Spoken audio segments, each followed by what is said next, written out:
Alafu kizi sikiliza nikwambie wewe. Mechi ya jana ilikuwa ni balaa wewe. Yule nani anajiita yule baba aliyokuja yule nakwambia ana usakata aliwapiga mwingi, nakwambia ilikuwa ni anakanyaga anakwenda anawaweka, lakini kingine ni goli. Nimesikia. Yaani jana nisikia yule mtoto alikuwa anapiga mwingi. Sasa mimi nikwambia sasa. Oe.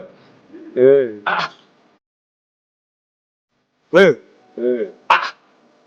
Sikiza nikwambie, nimekutafutia bwana Dubai. Wewe chuga. Wewe unapakana vitu vidogo hapa vile. Wewe. Oe, nitakutafutia bwana nikupeleke Marekani. Wewe.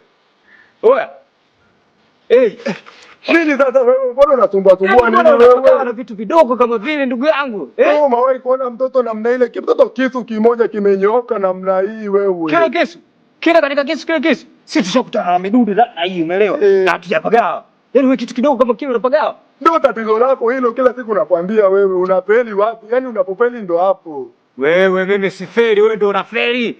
Wewe kitu gani kile cha kung'aa kama kile? Mpaka nakwambia nikutafutie bwana wewe. Unaitikia ndio. Kwa hiyo mimi unitafutie bwana? Kumbe wewe ni mjinga hivi wewe. Mtoto kisu kimoja amenyoka, wewe mtoto amesimamia ukucha yule wewe. Mtoto ni kisu kimoja.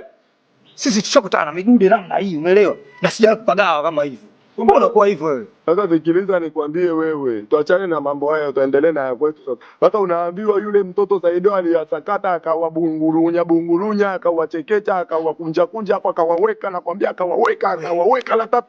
Ilikuwa ni balaa wewe. Sasa sikiliza nikwambie. Na mpira wa leo sasa nasikia moto. Yaani vitu vya hatari leo. Haukuti wa Simba. Wa Simba? Haukuti wa jana. Sikiza nikwambie wewe. Mpira wa leo ndio unawaka sana. Nini?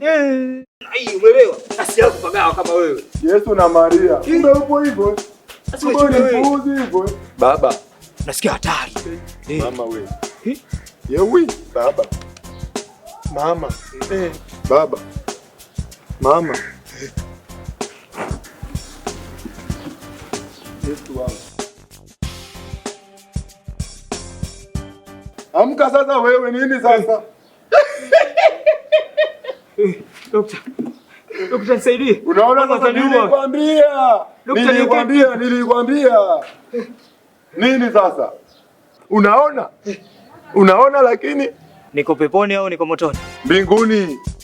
Ameenda. Kaenda kule kwa baba. Amka, acha ujinga wewe.